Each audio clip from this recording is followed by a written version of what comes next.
Oi, gente. Então, estão animados para começar aí a leitura do Evangelho de Lucas? Eu acho que tem sido uma bênção.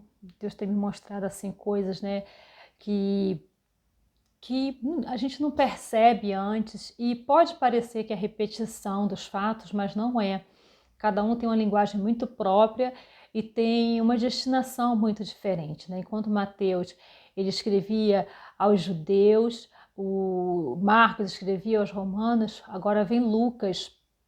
E Lucas ele escreve aos gentios. Lucas era grego, ele não era apóstolo, não foi apóstolo do Senhor, foi um companheiro, acompanhante de Paulo nas viagens dele, missionário. A Bíblia vai relatar várias vezes ali que ele estava junto com Paulo quando Paulo foi preso lá em Cesareia de Filipe, quando estava lá em Roma e quando ele estava na última prisão antes do martírio, era Lucas que estava ali do lado dele.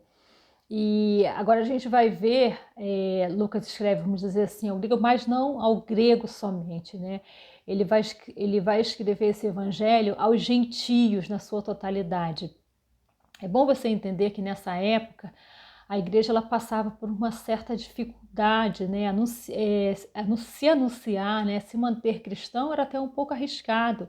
E a obra só permaneceu, só avançou porque era de Deus mesmo, era do Senhor, porque tinha muita conspiração, muita perseguição. E eu creio que eles escreveram esses evangelhos para reanimar a fé desses irmãos, né? Cada grupo diferente, como eu disse. E Lucas, ele vai, Mateus, ele linka, né, Jesus a Abraão, pai da nação. Marcos não cita genealogia, porque Jesus era o servo perfeito, queria mostrar que Jesus era o servo perfeito, então o servo não tem genealogia.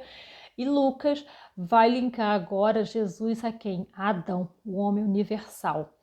E ele é que vai mostrar que a salvação ela é universal, ela é para todos. E a parte de grupo étnico, de idade, de gênero, é para homem, é para mulher, é para pobre, é para rico, é para preto, é para branco, a salvação é universal. E aquilo que nós chamamos, que nós viríamos assim, os marginalizados, é Lucas que mais enfatiza essa situação. E mais inclui os leprosos, né, que eram impuros, as mulheres. Lucas é quem mais fala das mulheres, citar aí o caso de Isabel, como Isabel, ele que deve ter buscado ali como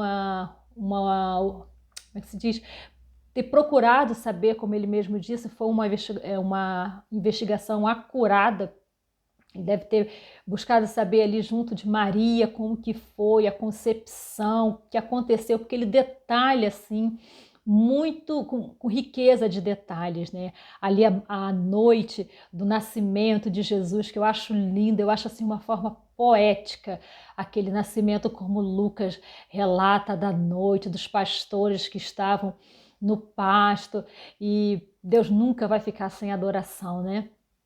Eu acho tão lindo, tão tremendo isso.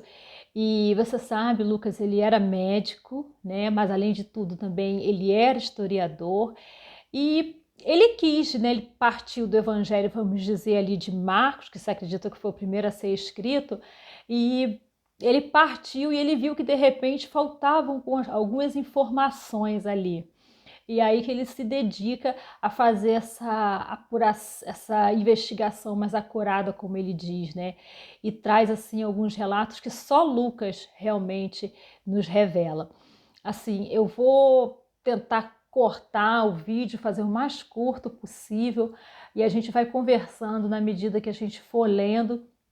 É um evangelho aí, um livro aí com 24 capítulos, é um pouco extenso também, e foi Lucas também quem escreveu o livro de Atos dos Apóstolos, né?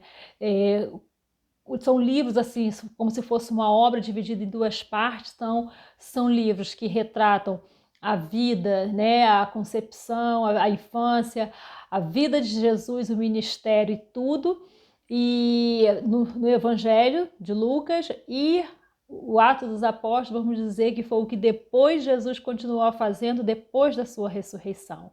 Ele situa aí o mundo político na época, ele diz lá que acho que no capítulo 2, né, que o mundo era governado por César Augusto, que era o imperador, então Deus moveu a mão do imperador romano, Roma pensando que estava no poder, mas ele estava sob o poder de Deus, né? E ele moveu ali para ter aquele censo, e José pegou Maria e foi lá para Belém, porque o Messias viria da cidade de Davi.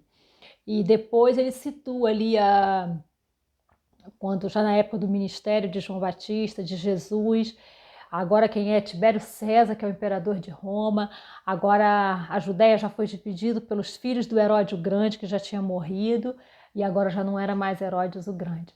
Então a gente vai ver que ele teve todo esse cuidado agora de situar e de mostrar, né, quando Jesus manda ali um recado para Herodes, né, que pergunta por ele, que queriam matar, né, falam para ele que Herodes queria matá-lo, ele manda dizer aquela raposa. Então, Jesus não estava nem um pouco preocupado com o poder de Herodes. E Jesus, ele passa, né, ele quer mostrar, a ideia dele é que Jesus, ele é o homem perfeito, então é por isso que ele evidencia ali a vida de oração de Jesus. Ele é o único que fala que no batismo Jesus estava orando. Ele vai falar que é o único que fala da visão que Jesus teve quando entrou em Jerusalém, aquela visão da destruição do templo, né? Ele que vai relatar essa visão que Jesus teve e disse que Jesus chorou e chorava convulsivamente quando viu a destruição, e ali que ele fala que, né, Jerusalém, que mata os seus profetas. Então, que seja uma boa leitura, a gente está começando a ficar mais ambientado com esse mundo da época, né? E que Deus continue nos falando. Para a glória de Deus. Amém.